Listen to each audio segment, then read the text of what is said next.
Let's get it, baby. All right, we want to give first Daley Perales on Gib versus Kenny. Deji Fight News, new gym interview.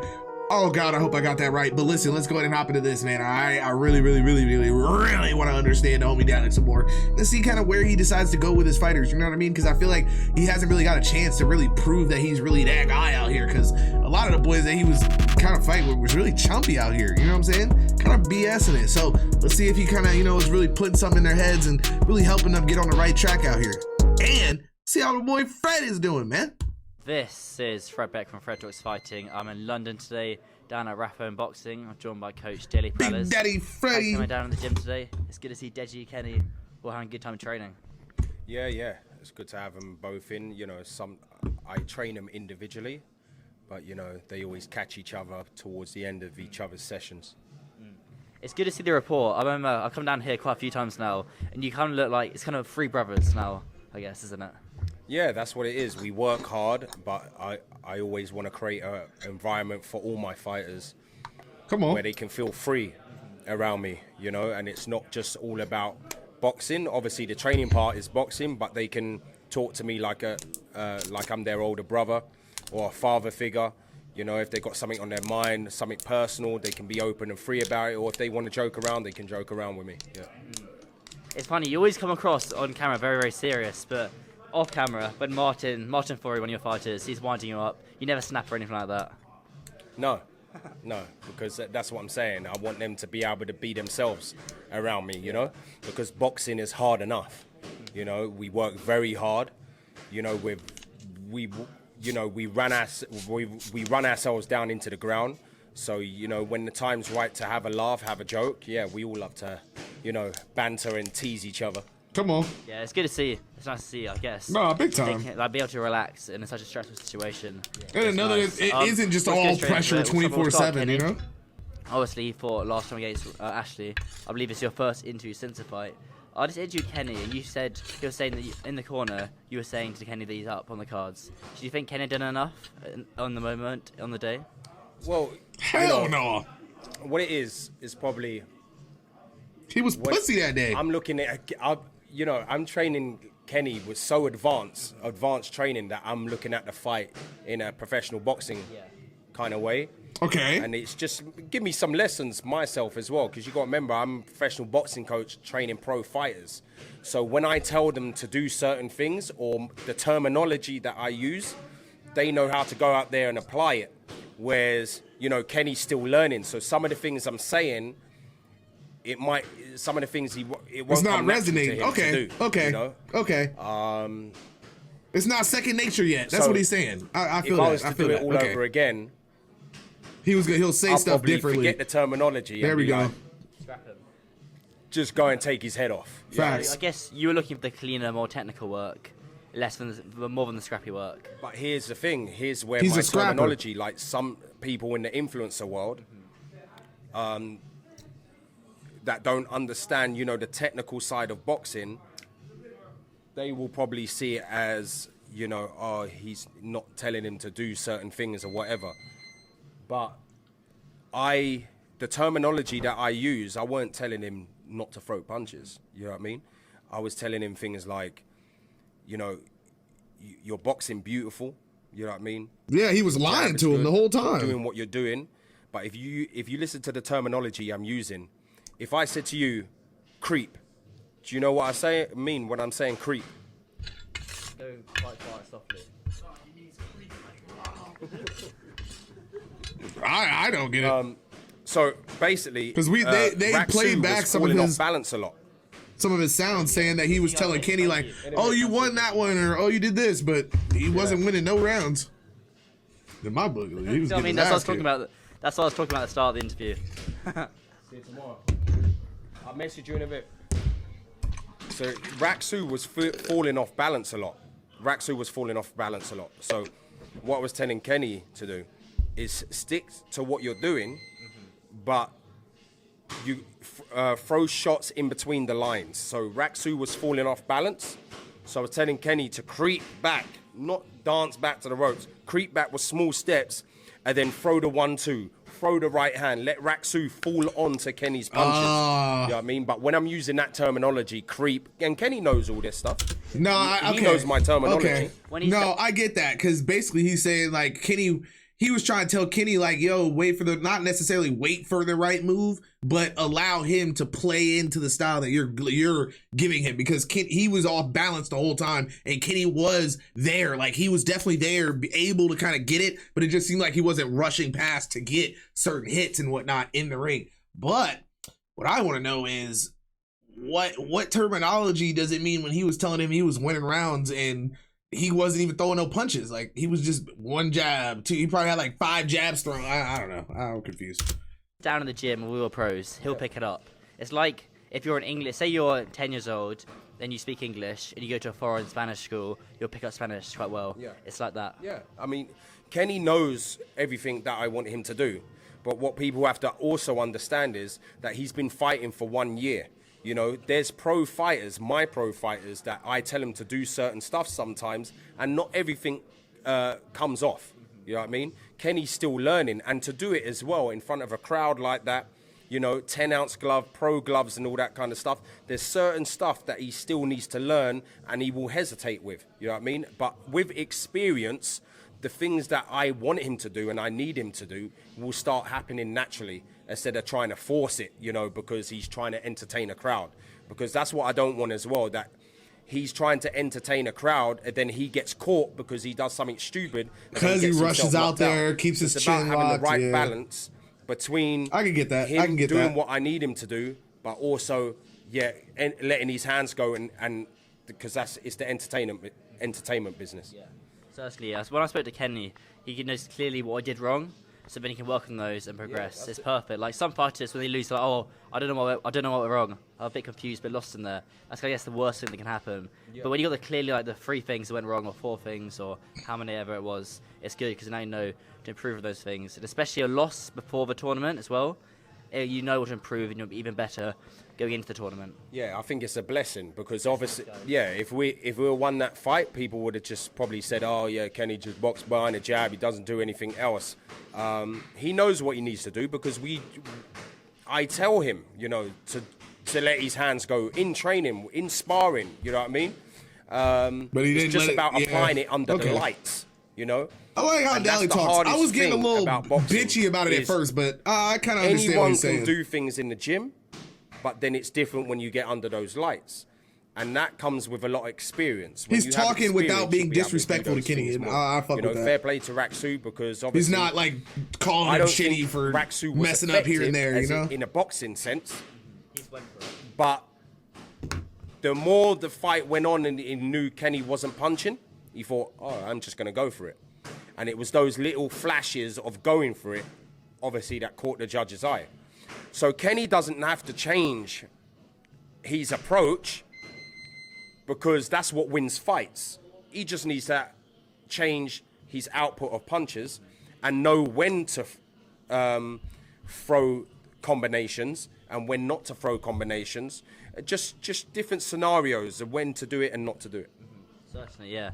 And now, Kenny, was there any hesitation to take Kenny out of a tournament? Obviously, Jay Swingler's withdrawn. He has his reasons, which I think is completely fine. It's fair enough. It's his career. He can make decisions on what he wants to do. And I also like the fact that Jay Swingler also addressed it on camera. He didn't kind of shy away, which you've got to respect.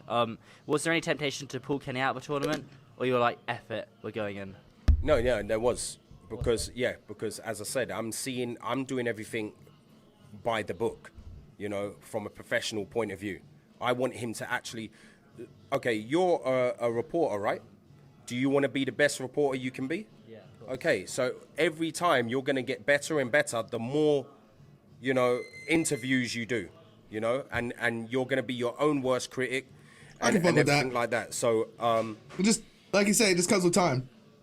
There's no difference with me as a coach. I want Kenny to be the best that he can be at it. I don't want him to just go in there for the crowd, for the crowd's entertainment and just go in there and have a brawl. I want him to actually learn the art of boxing. You know, what's the point of doing something if you're not going to learn? You know, learn how to do it properly. That's all I'm trying to do. So Kenny doesn't need to change a lot about his style. As I said, he just needs to throw more shots and understand the game more and more. And we're already putting it right. Today he sparred 2 experienced guys. We've upped the sparring. So I thought to myself, right, Kenny, his levels has gone up in boxing, in the boxing sense, as in technically. But now we need to bring that other side out of him, behind that technical side. So let's up the sparring now. So he's getting proper experienced sparring partners. And I don't think anyone in the influence of boxing is sparring these type of guys that I've brought in. You know what I mean? He's sparring top. What are their records? Top. He's sparring top champions, amateur champions. He's sparring undefeated pro fighters, you know. And even I've told him today, him and my fighter Martin, who's 8-0 pro, when Martin moves around with him, it's more just to teach him stuff, technical. But today I told him, be prepared, because I'm letting Martin off the leash, and you two are going to have a full-on proper spar. You know what I mean? So it's about the balance. God, Sparring people around his level, I hope so, man. where he can work on the skills that he's being taught, but also I want to see him unleash the beast, man. I want to see Kenny actually go crazy, man. In that deep end, and taking him to places that he's never been before. And the reason, and that's what people are seeing. You know, as I said before in other videos that I've done, some things have to suffer. When you're learning boxing, you can't learn everything all in one go. One step at a time, one punch at a time. So Kenny's development has been learning the fundamentals, learning how to jab, learning how to feint, learning how to dictate, learning how to move his feet.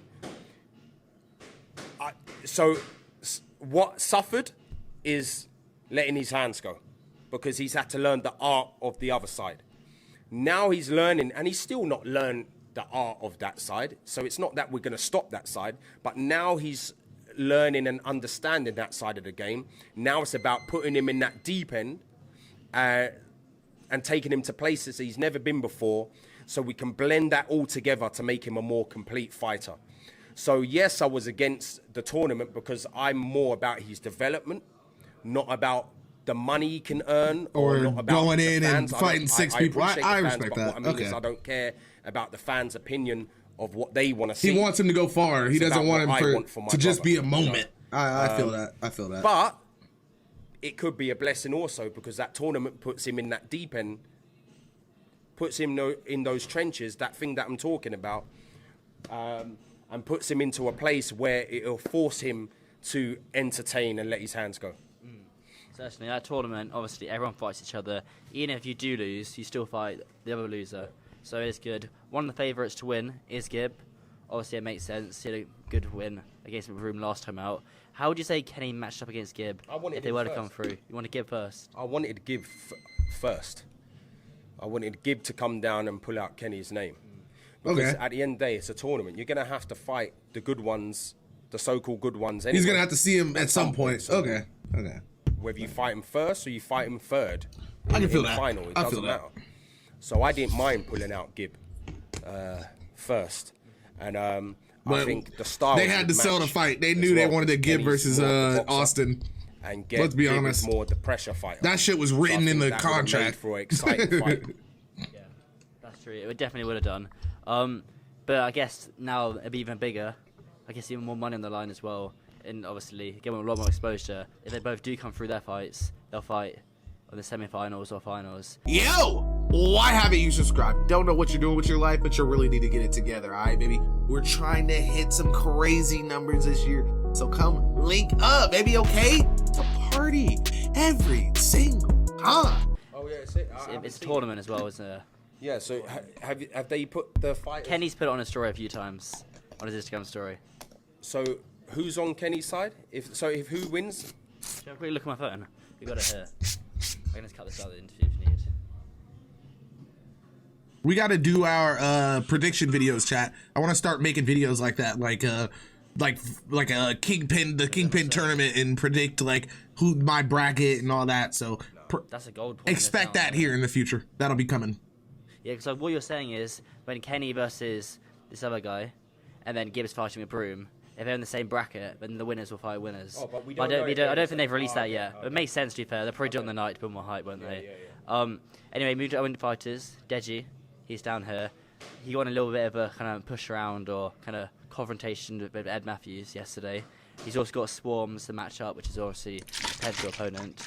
What's going on there? Do you know if that makes no sense to me. Swarms? To tell the truth, my job is just to train them.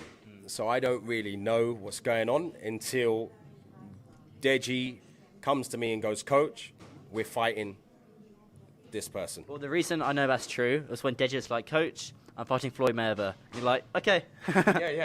Yeah, that's what it was like. I was like, "What? Seriously, you fighting Floyd? Okay, cool. Okay, let's prepare for Floyd."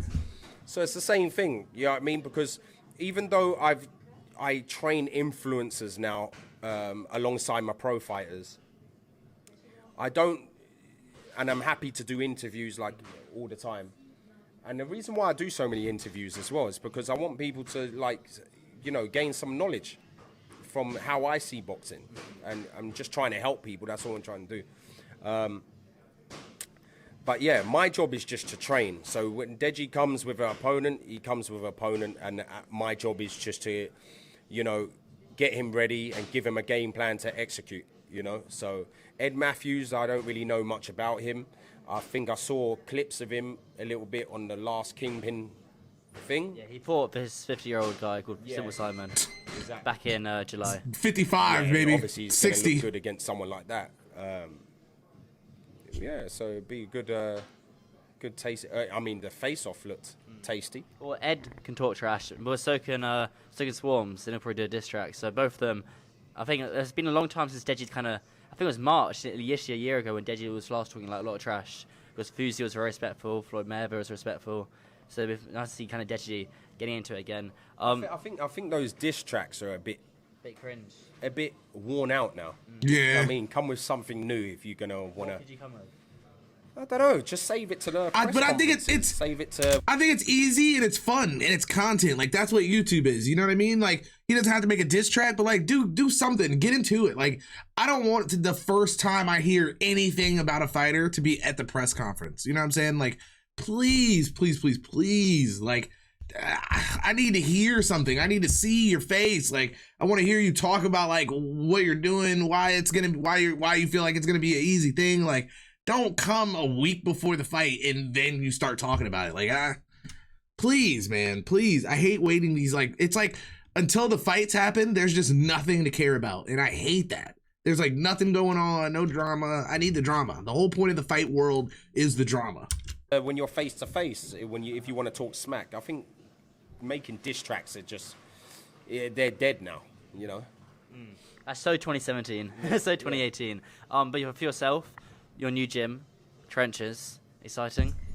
Yeah, of course. It's what I've wanted my whole life. So I want it to breathe boxing. I want people to smell the atmosphere of boxing and the history and the passion that runs through the gym, you know. So and Trenches, you know, it's a name that I love and it's the name that I use all the time with my fighters, because not only from a boxing perspective, but where I've come from in my life and stuff. So it represents life outside of boxing and obviously inside the boxing ring. Certainly. As you see on your t-shirt there. Gym opening is in May. Yeah. So just doing refurbishments, getting it to how I want it to look. Artwork. What artwork have you got? Loads, man. We've got this one of Muhammad Ali on a speedball in a massive frame. So we're going to put up next to the speedballs. That looks pretty cool. And then there's going to be a collage wall of me and my fighters. So have you got an artist come in and draw it all? Yeah, we've got artists, we've got everything. Going to have a collage of my fighters, like my pros, George and Martin, and then Kenny and Deji. Come on. You know what I mean? Say the home of the Daley effect, and then there'll be a collage of my fighters and all the memories that we've shared. I've got that one all wrapped ready from the O2. Which one? Of Kenny and Deji, all the celebrations from those fights and stuff. Ooh. So yeah, it's gonna be cool. I've got my custom ring coming. Oh wow. You know. Is it gonna be like a retro boxing gym or like a newly kind of furnished boxing gym? No, newly furnished, but with the old school. So kind of clean old school look. Clean old school look, yeah. And when do we expect to be like the open day to be? Well, we want it open in May. You know what I mean? So. Oh wow. But there'll be a launch party before then, invite only, exclusive. So not anyone can just rock up. So you'll get an invite. Come on. And hey, so that means that at least we'll know we'll get an event from Fred. Like, Derek Chisora, you know, Lennox Lewis, and then all the other influencers that Deji and Kenny can bring as well. Yeah, so get videographers in there, photographers. Bring your camera and mic, you know what I mean? So the first time you're like, Fred, let's do an interview. we can do a gym tour. We take me on a tour of the gym. That'd be good. That'd be cool. Yeah. Do you know? So, but I guess KSI Fight Week is his fight days on the 13th of May. Do you think it'd be before that? I think it'd be smart to do it on Fight Week or maybe on the Friday at the weigh-in, just because all the influencers will be in that area. If you do it on the Monday, they've all gone home.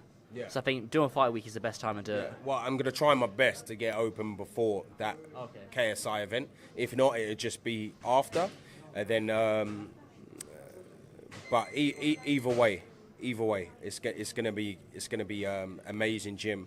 It's everything that I've wanted. Come on. So we have box size classes there, or just your pros? Have you thought about that? So yeah, so it'd be professional boxing, obviously. Yeah. But there will be classes and one-to-one training there. Obviously, I'll be a bit more exclusive because of my schedule with my pros, but I'll have other coaches as well doing one-to-one training and then classes. But there'd be like exclusive classes, do you know what I mean? So there'd be the type of classes that you can't get anywhere else. So there won't be like loads of classes here, there, and everywhere.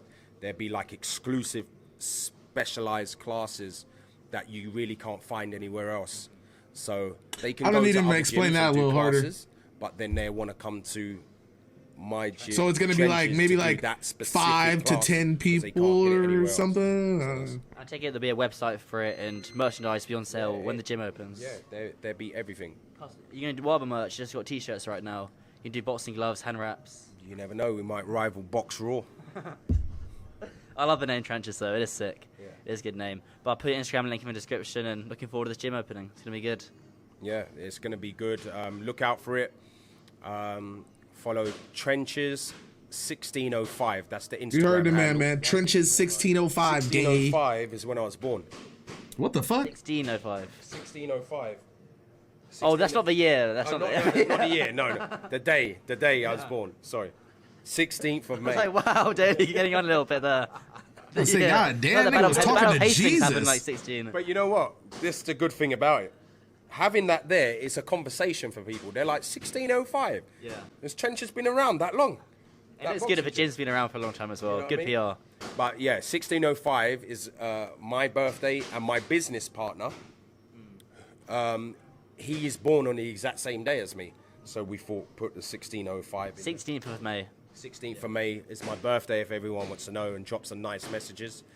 So Trenches 1605 is the Instagram handle. We'll put a link in the description for that as well. Then, as I said, on my page, The Daily Effect, they're all going to be linked together. So when you go on Trenches, you'll see The Daily Effect there. You press on The Daily Effect, it sends you back to The Daily Effect. You can do like custom collab posts, can't you? Where you post the same thing, joint ones. Exactly, joint ones, exactly. You're going to have the Trenches caps as well. You'd be silly to miss that. Everything, because that logo there is really cool. Okay, yeah, we're done. We're done here. All right, that was.